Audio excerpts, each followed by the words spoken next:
It's two conscious guys talking, where conscious male leaders come together and have a discussion that is deep, that is nourishing, that allows us to see the illumination of consciousness that's unfolding progressively for men that are waking up in the world, and where you can get insights on your own awakening as a man, and also for amazing women that want to learn more about men's challenges and struggles that have created some of the dysfunction we've seen within men in its society, often called, quote unquote, the patriarchy and other terms.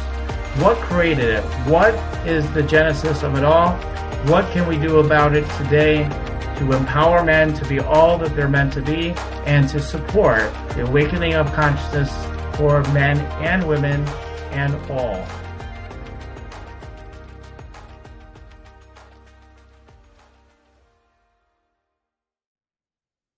Art, great to be with you. I always love being with you on Zoom, to see that amazing background that you have always here through the video.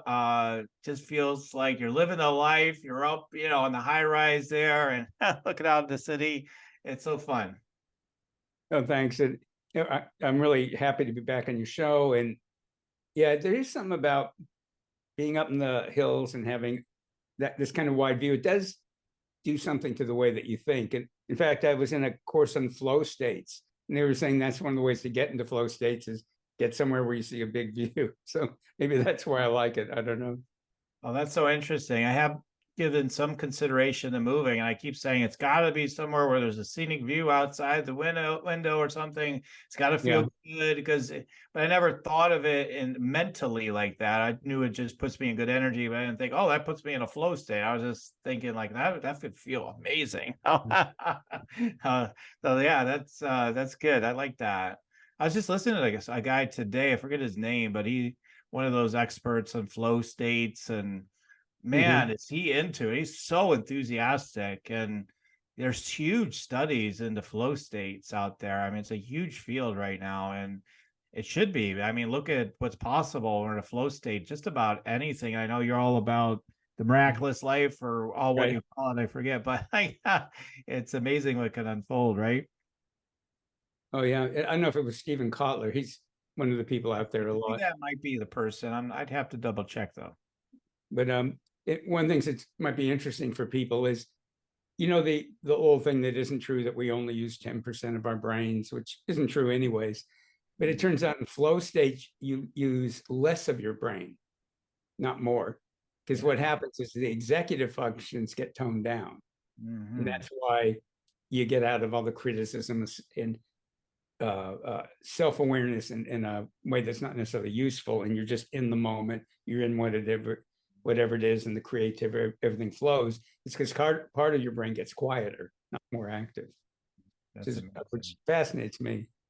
Yeah, this idea, it's like, we got to use all our potential, use all that brain. Use less of your brain. I know through some of the, through all these channelings I've done through the years, like one of the things they told me is that we don't need our brains nearly as much as we think, that we need it to a certain degree to orient to the physical reality, to navigate physical reality. And that's it.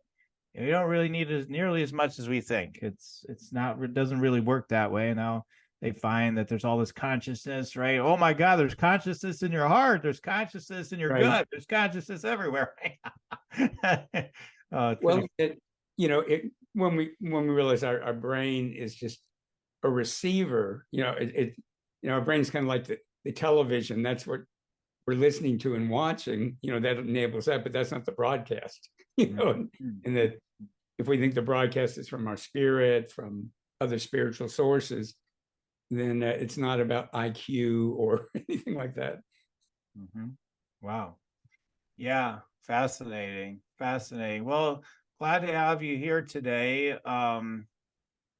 It's interesting how this might be a good place for us to enter today, is talking about men and how we operate, because I'm coming through a time for me, even though I'm very I'm always downloading, and I'm an intuitive business coach, and this is what I've been saying for the last number of years anyway. And I do all the other stuff that I have always done before. I'm a channel, and I teach people how to tune in and channel and do all this stuff. And but my brain, really, like, when I was like, got to a place where it's like, what about me in my business? Like, what about me? I want to get in there. I want to grow a business. I want to do my thing. And I gave way to that in part. As part, at least it seems to be part of the story, what's been happening over these years. And it's like, no, it doesn't expand you. It actually, I mean, it's developed me in other ways, but it doesn't, and I'm grateful for that. I don't want to minimize that, but it's not operating at that higher level, that higher frequency, going deeper into what you can do, with mindset and even or marketing and tactics. It's all more the limited kind of way of approaching it. Because to me, even like with entrepreneurs and whatnot, they always say, right? I don't know. It's just like something comes to me and I just know it's true, and then I implement it and I just go with it, right? And you hear that all the time. Like, vast majority of them, less of them will say, yeah, it's just hustle and grind only. Like, usually that's not as true. They're having a good time. It just downloads into them. They just do their thing. But as men, growing up, we're told you got to figure things out. You got to be strong. It's all about more being in that 3D kind of way. And that's what gets the success. And that's what makes you a real man and all that. And, it's really kind of pretty warped. It's pretty warped, I think, anyway. Well, they overplay logic, and I'm a very logical person. So, I mean, I love logic, and it's just one part of the story, and that intuition. And as you say, a lot of the most successful people talk about following their intuition, following their guts. One of my mentors in executive coaching years ago, when I first started doing executive coaching with like Fortune 100 and Fortune 50 companies, we were talking about something, and he goes, yeah, if somebody's proposing something to me, sometimes I get this feeling in my stomach, and no matter how much sense it makes, if I get that feeling, it's a bad idea, because every time that's happened, it didn't work out. It goes, so some part of me is picking up on something, because everything will look logical and make sense. Yeah. And the opposite, is true too, that often people go, that doesn't make sense and stuff. And you don't want to be stubborn, but other times it's just like, but I know, somehow I know that I know. Right. Right. I know with my intuition, even for, someone like myself, again, it's known as a big channel. And I've even to the point where my students would say, you're like the guy in the movie Next, only more so, and things like that. So on top of what's unfolding. And when I'm in my flow state, especially, right? Like, just, okay, you're going to drop that vase now, whatever, like that level. And even for me, there's times when things feel like a yes intuitively, but then all of a sudden there'll be an undercurrent within the yes. It's like, I don't know about that. And so, I've had to learn again and again. The minute I think I've got it, like, all of a sudden I'll drop the ball again. And I'll be like, yeah, like, I've got to listen to all the signals, not just like, even when they say like, oh, you're human design, listen to your sacral. Yeah, even then, like, sometimes it doesn't work out. It's like there was always something else saying something else, like, no, watch out, maybe not. Yeah. And we've got to listen with our whole being, really, ultimately. Yeah, maybe one part of our being, our gut or something inside of us, is our extra kind of place to look at first. But we have to listen to everything, at least that's been what I found out, been my experience. We've got to listen to our whole being. If there's something that feels off, there probably is something off, and we got to take a look at that. I love what you're saying, and a couple of comments on it. One is that, we're energetically, psychically, spiritually picking up on more than one channel. And so sometimes something will feel really good, and then later I'll realize it was because that person is either deliberately or usually just very sincerely thinks it's such a good thing that I'm picking up on that channel, unless on my own channel, in that. So for me, that's one part of it. Sometimes I realize that I'm not asking the right question. So I'm getting an answer to what I'm asking, Mm-hmm. but there's other questions that, so, it might be, so I was teaching in London for several weeks in May, and I was thinking of going to Paris. And I would ask questions like, well, if I go to Paris, will I have a really good time? Yes. If I go to Paris, will I be really happy I did it? Yes. But then if I asked, would it be better if I stayed here? Yes. Yes, all things over are going to happen here that won't happen if I go to Paris. So, when I was just asking, like, is that a good idea? Will it be good? Will I have fun? Will I be happy I did it? All those were yeses, but ultimately, is that optimal? No. And that's one thing. And the other is in the so as you know, I've created this field, energetic NLP, that brings together spirituality, energy work, psychic development, channeling, and neuro-linguistic programming. There's something really great from NLP that can be helpful, and it's called submodalities. And are you familiar with those? I'm a little bit, but I'm not in that field, so I'll let you explain. Yeah, even a lot of people who've studied NLP, like a lot of things, is not from all teachers, but a lot of teachers are watering it down, so they don't teach some of the most important stuff. Modalities in NLP are like, you have mental images, or the visual, the auditory, talking to yourself, kinesthetic, getting feelings about things, and there's a couple more, and they're all ways that we think. Submodalities are the distinctions within it. So, like, you're seeing an image, is it color? Is it black and white? Where is it? And we're not aware, but we have an unconscious coding system. Mm-hmm. So, like, when a thought comes up, most of the time, you believe it, you don't believe it, when it happened, if it feels good or bad. And that's all involved in these submodalities in the coding. And you can deliberately change them to change your experience, which is a whole fascinating, different topic. But I'll teach people to do that with their intuitions. So, like, for me, there's this, I often hear the information, but there's a particular way that it comes in that's always accurate. It's this very neutral voice. It has a location, it has a type of a sound, and it's very like dum dum dum dum dum dum. I call it the executive summary. It's like, it's just, there's no emotion, there's no anything. And I've learned that that's pretty much always accurate, as far as I can tell. Where when it comes in other ways, it may or may not be. Now, sometimes if there's incredible urgency about it, it will come in a little stronger, or if I'm not listening.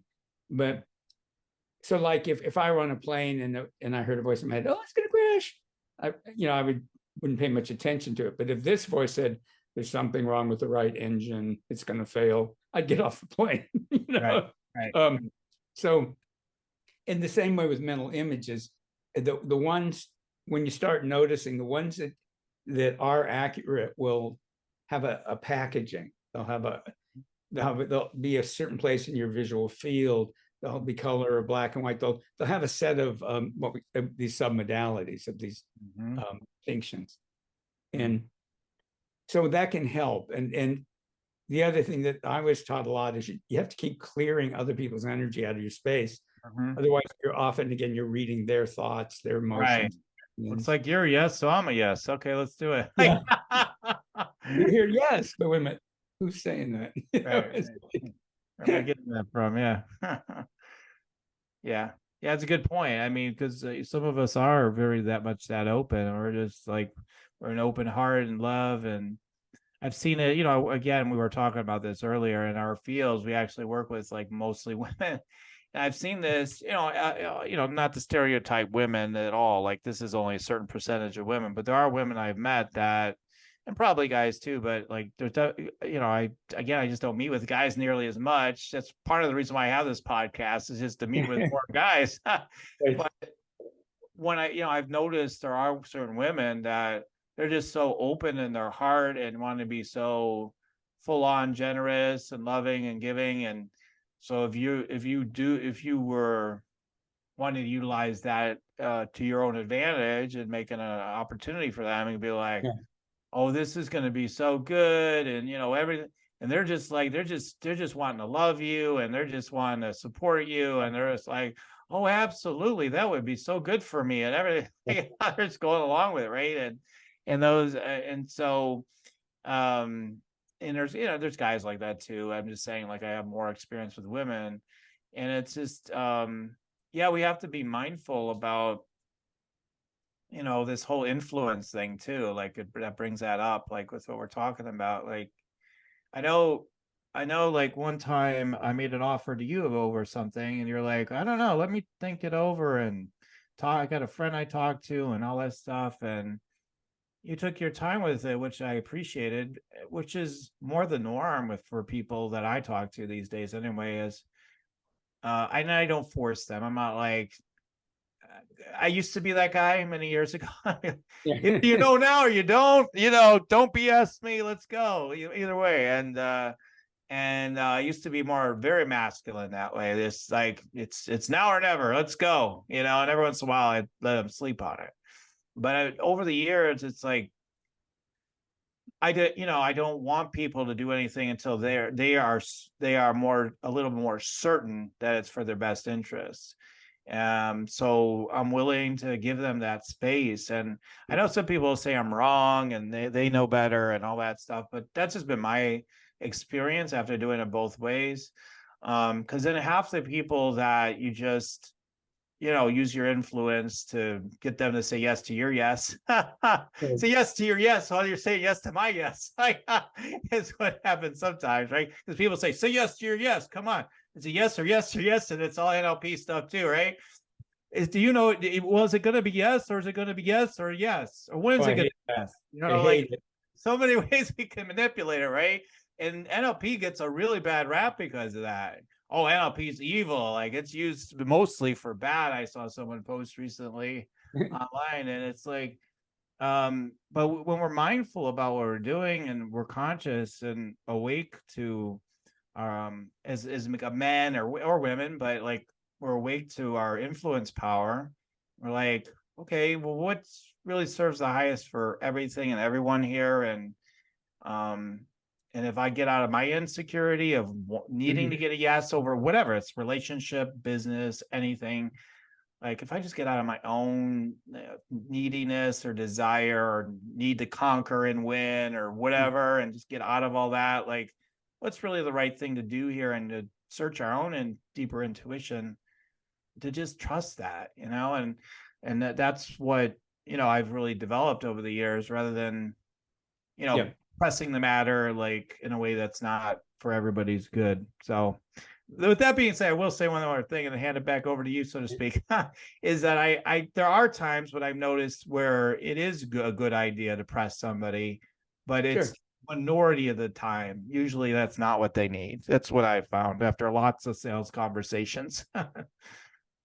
Well, yeah, and let me kind of work backwards up to that point. Sure. So the whole thing about, there's a lot of nonsense out there now about NLP, and people go, well, people use NLP for manipulation. I go, people use religion for manipulation, love for manipulation, spirituality for manipulation, psychology for manipulation, politics for manipulation, loyalty, fear, it's like, anything powerful you can use for manipulation. That isn't what NLP is about. And, the fact that there are people who use it in ways that don't match my version of integrity doesn't mean there's anything wrong with the field. And, the majority of people in NLP are really wonderful. And there's a group that are attracted to it because they think it'll give them power, but they're a real subgroup, but, exactly the same as medicine, psychology, law, anything, nothing gets used more to manipulate people than love, sex, or sex, So, I just want to let people know that when you hear people go, oh, NLP's on, those are all people who have no idea what NLP is. Right. And there are people who teach NLP that way. And, but again, name me anything powerful that's not used. Right. So, True. so I want to mention that. And also, even for men that are not that open energetically or anybody, we have a ton of other people's energy in our space. You know, it starts in the womb. So a lot of times people think they're following their genuine intuition and and desires. And very often, if you pull other people's energy out of their space, all of a sudden they go, "Oh, I don't even want that." Mm-hmm. And the kind of famous example of men who go, "Yeah, my father really wanted me to be an X," but Mm-hmm. now that I'm doing it, I realize I never really wanted to. I thought I was supposed to.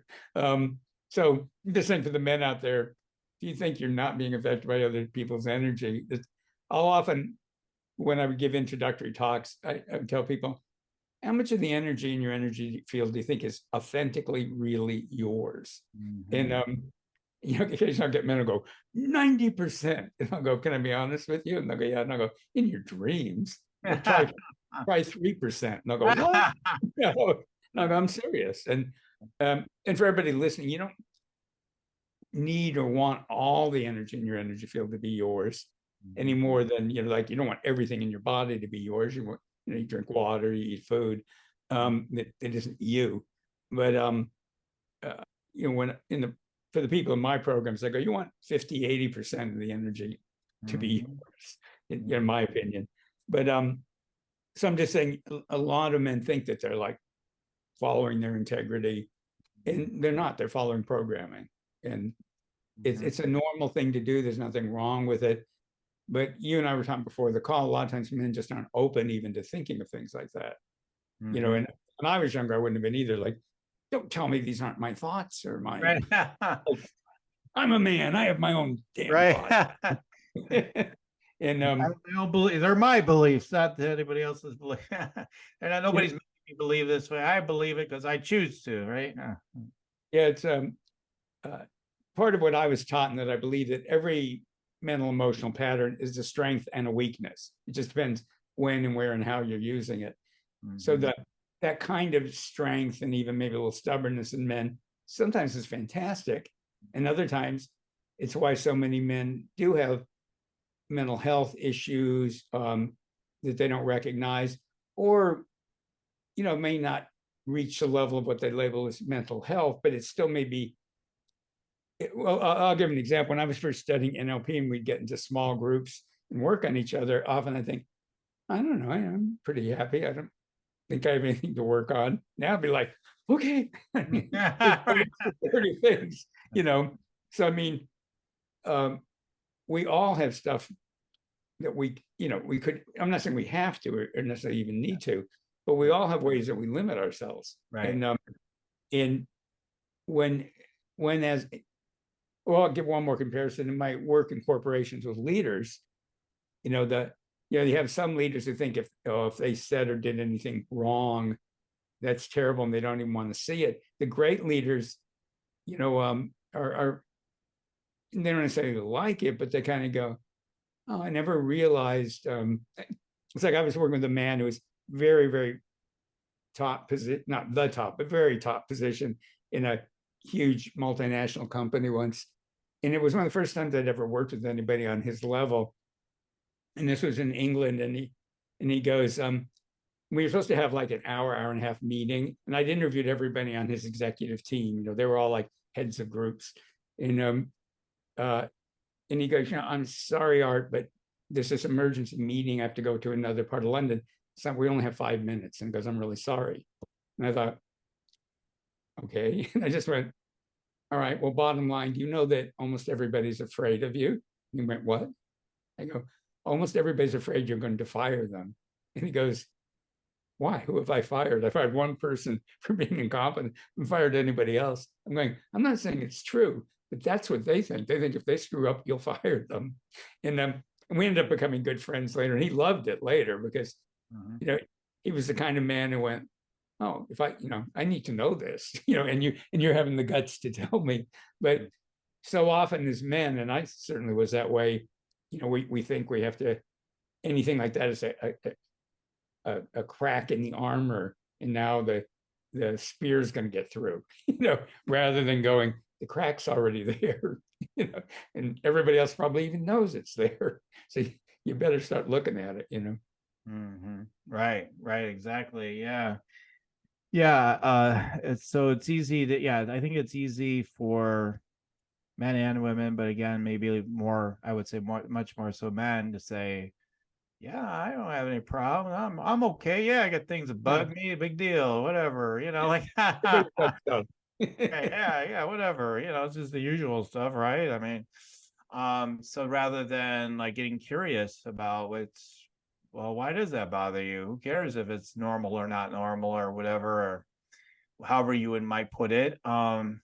Like, yeah, they get curious about it. And so I think most of the people listening would do that already, but I think it's interesting just to remind ourselves that I think men have that pattern to be, because we don't want to show vulnerability, weakness.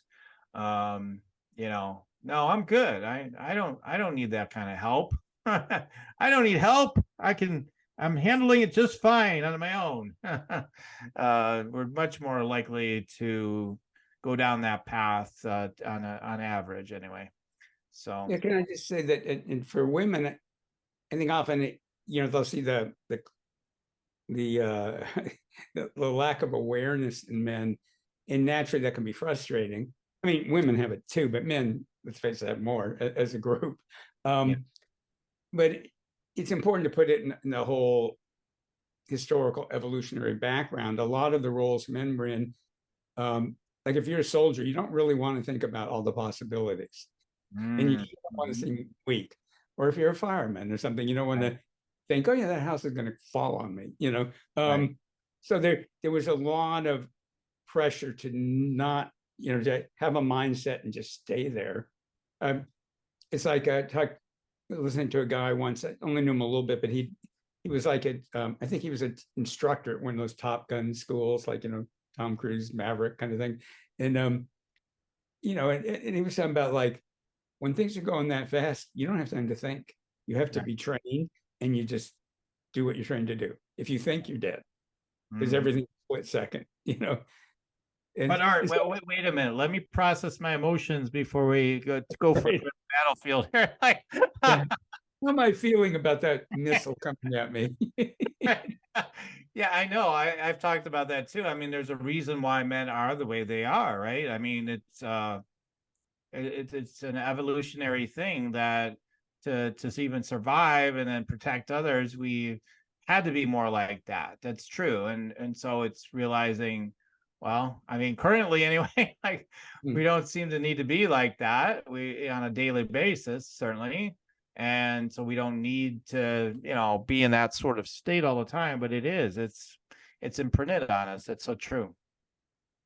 Yeah. So so the opportunity is to realize, like, there is strength in, again, just really being real about what's going on for us, and being more transparent, more real. And I find the more like, for example, in like my relationship with Deb, my wife, the more transparent I am, the more I'm just like, if I'm like, just leave me alone, I got this thing, or whatever I'm doing that maybe she's worried about, like, could you take care of this thing? Oh my god, or whatever. But I'm like, just leave me alone, I got it. And then she's like, but if I'm more like, okay, I'm gonna get to it, I'm literally concerned if I'll be able to pull that off and get that done. And I got a lot of stress on me right now, but yeah, I'm totally gonna do it. I just want to let you know how I'm feeling right now, blah blah blah.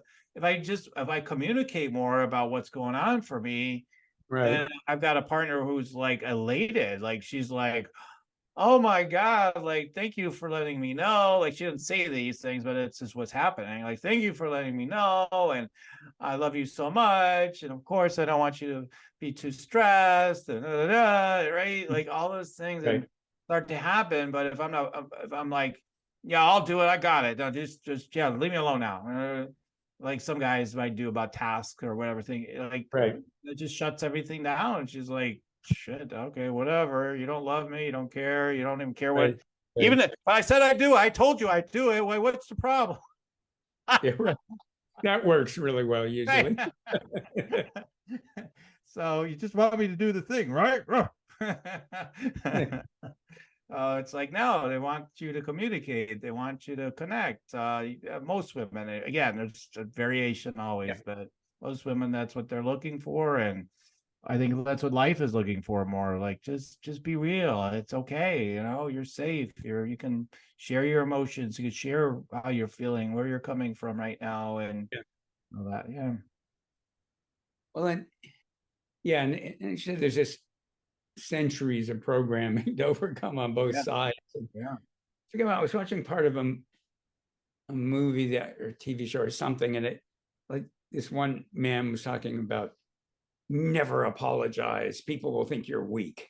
We would go into corporations and tell men, you need to apologize more. And the first reaction would be like, but won't that make me look weak? And no, it makes you look smart, caring, and it makes you look dumb when you keep trying to pretend something wasn't a mistake.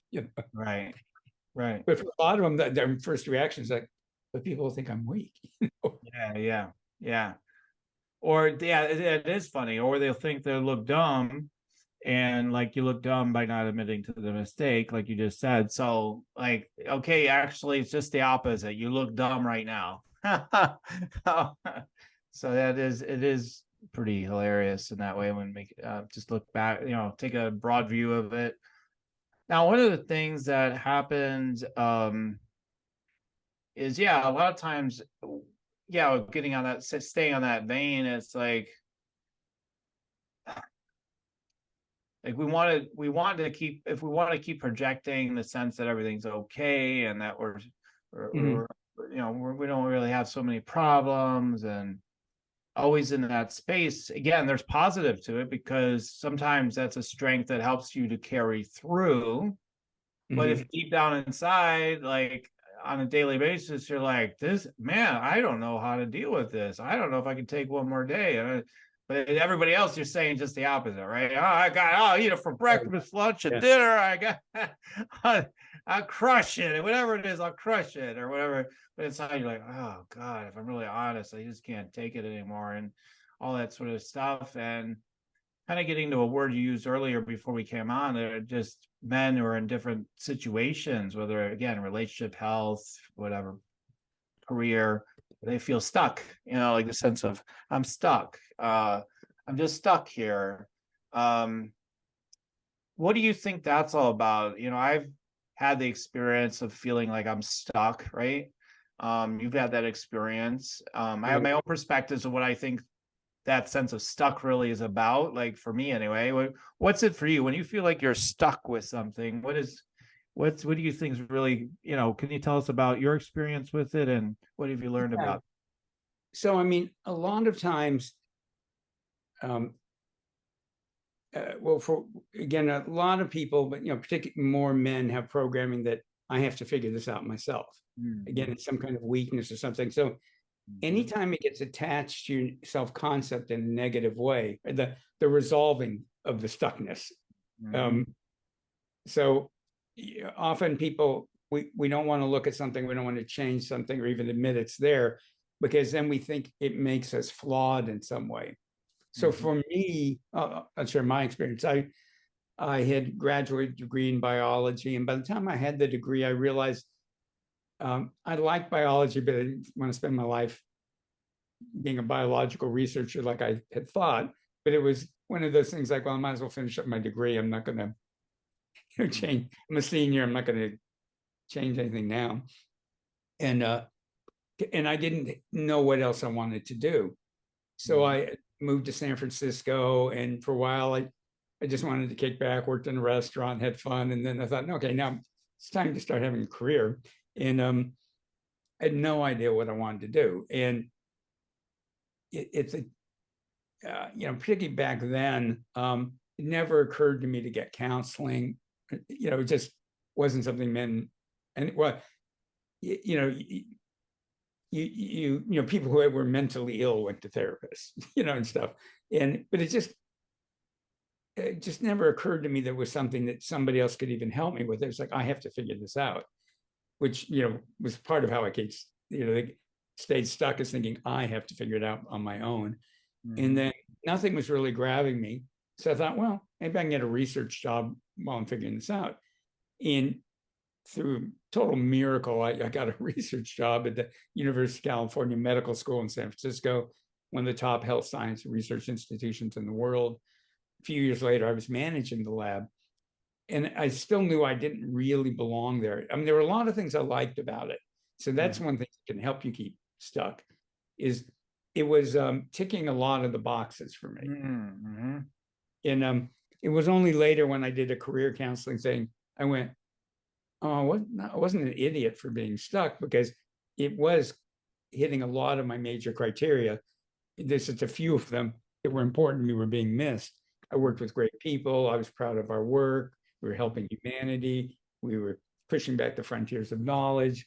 It was a beautiful setting on a 14th floor on a hill, gorgeous. I mean, I worked with great people. We go backpacking on the weekends, worked my butt off. And, a lot of things I liked about it, except the only thing was a feeling like this isn't a good use of me.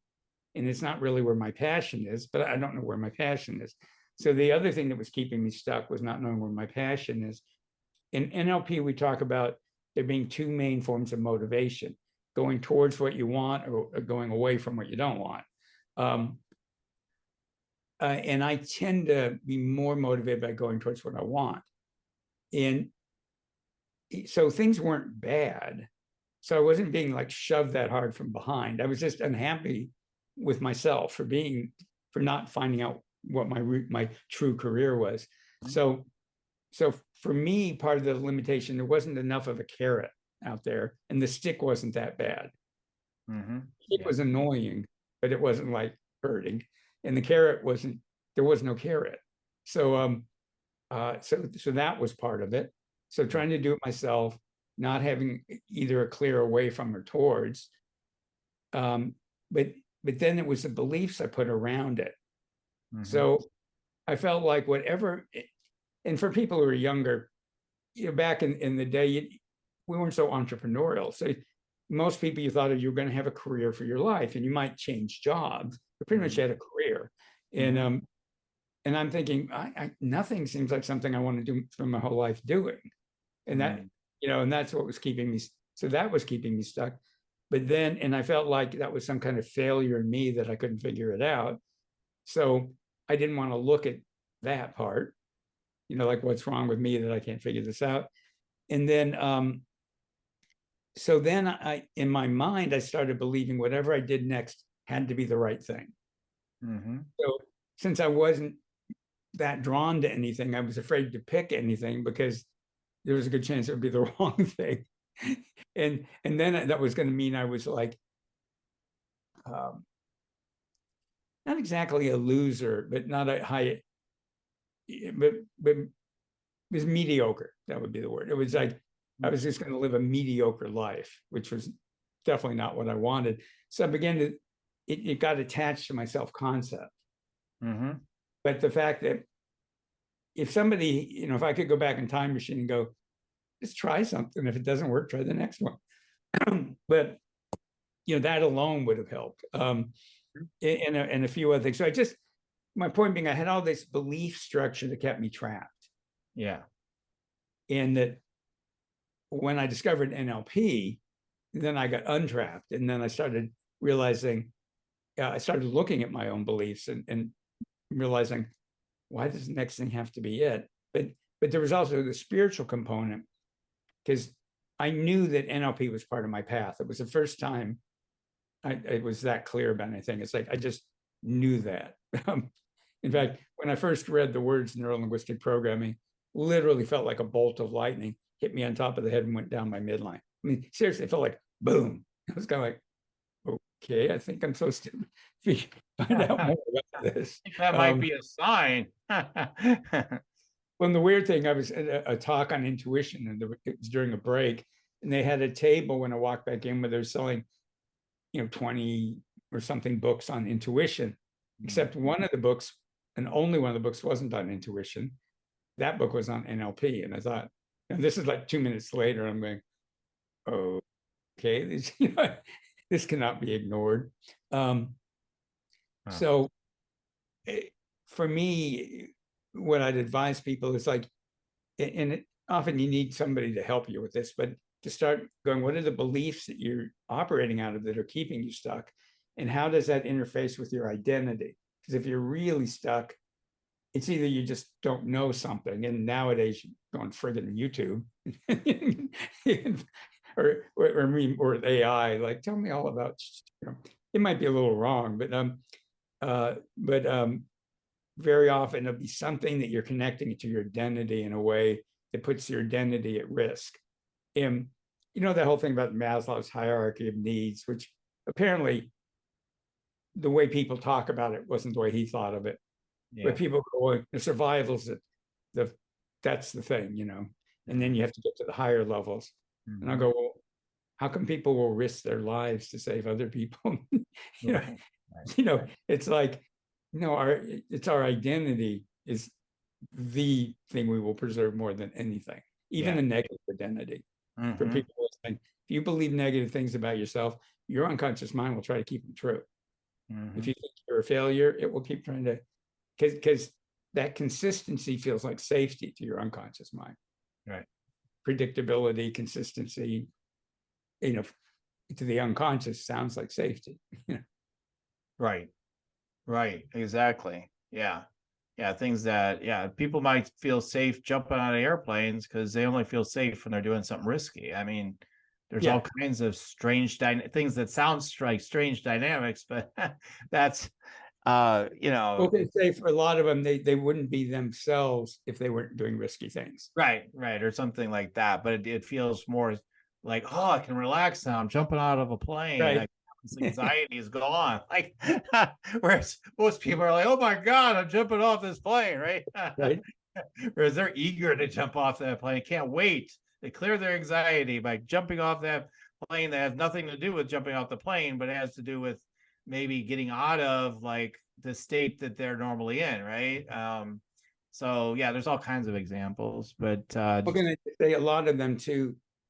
What other people call anxiety, to them they call excitement. Mm-hmm. And juice, so they don't.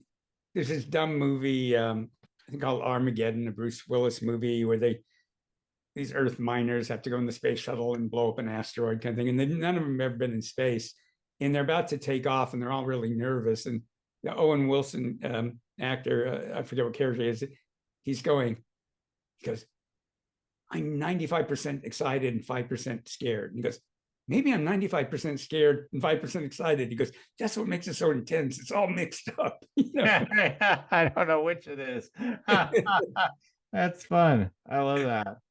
Yeah, I love movies like that. I love the funny movies, point to so many cool truths. Been watching Anchorman 2. I don't think I've had ever seen it. I'm watching Anchorman 2. It's fun. I like that movie. I would recommend it. It's a good watch, and I haven't finished it yet, but it's almost done. But there's some cool stuff in there, but I won't give it away. But I mean, just but the character if you watch the first movie, and it's you gotta be a certain way. I'm Ron Burgundy or whatever, like that typical masculine, and you can't even like twist his face a certain way. It's got to be just like all right all the time. And it's like, it really is a good movie. It's one of those movies that could be good for men to take a look at and talk about afterwards. Like, isn't it interesting? Like all the dynamics between him and his little crew he has and everything, all the guys and stuff. And like, look at how it is with guys. It's I'm the alpha, I matter more, or whatever, like that happened in the movie, and I'm the one making this happen. And there's so many interesting dynamics of the ego and that do it, and even that would create some stuckness because you can't now you're stuck with that idea. You're always the alpha. Okay, now you can never go to the next level because you're not willing to let people, at least spiritually speaking, you're not going to go to a next level because you're not going to be as open to the kind of level of support and help and the higher frequencies at the level that you could. For example, if you just think I'm the best already, Like, Mhm. okay, yeah, you're done. There is no more. You're stuck, even if you're at the highest level in your field. I mean, you're stuck. And so I've seen that for myself, this sense of stuckness. Like my business seems to be stuck at this place. I Yeah. don't know if I would use the word, but I'd be like, man, it's just the same, or whatever. It's not going further. And it's always like you said, it's always a limiting belief or perspective about your identity, all that sort of stuff. So, but yeah, it's all beliefs. It's like all of a sudden, like now I feel this huge growth inside of myself for my work that's coming next, which I guess will be announced by the time this comes out. But Oh, great. yeah, it's like, okay, this feels like growth. Like I can tell right away, like this feels like my next level of evolution and growth based on the frequency that's coming through it. Like I can tell. And because I had to work through belief systems, well, things I was, things, because certain beliefs come from different people, again, in this case. Well, maybe doing healing, energy healing with people isn't the point. Maybe the point is to let go of everything and just be. And Right. one of my spiritual teachers transmitted that to me once, and consciously I didn't agree, but it got into my subconscious, right? Right. Like all Right. these things that you may not consciously agree, but it's still getting in. That's what advertisers count on all the time. Every time you say that was a really dumb commercial, I'll never buy that. They know you're going to think that, but they know they got into you. That's all they care about. They made an impression. They got into your subconscious, and Um, so they're like, it's a big thing just to be mindful of what beliefs are you taking on, and try to do what you can. Art, you're an expert in this. Like, what can you do with all the NLP stuff? All the messages, NLP or not, but like all things hitting us. Like, how can we move through that quicker and identify quicker? Because I didn't know. I wasn't fully aware of like things that were impacting me that have had an effect on my business and life oh, yeah. until later. Like then you find out later, oh my God, that's when this thing's Right. happening. So what can we do to maybe, yeah, it was always like, okay, now I know, let's do the process. But like, is there a way to, take a shortcut to notice it quicker, or, things like that? Yes, yes, yes. And that's too good of a lead in for me to pass up. I have a free program that's Okay. called, it's 4 videos called Blockbuster. Well, you'd put in Blockbuster and the number 3.com. And it's Mhm. called the Blockbuster Mini series. But like one word, Blockbuster, numeral 3.com. And that's a large part of what it's about. So people learn to put their spirit and inner wisdom in charge, and then they learn techniques for removing other people's energy from their space, which removes the programming. But then they also learn techniques for dissolving old limiting beliefs. Mhm. And in energetic NLP, sometimes we do that consciously, you're aware of them. But what's extra cool is you don't necessarily have to figure it out. Your spirit can figure it out.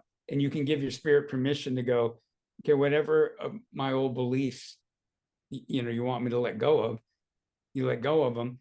And then you let your spirit and your inner wisdom give you a download of wisdom and knowledge and concepts and skills, abilities, attitudes, and behaviors to replace the limiting beliefs.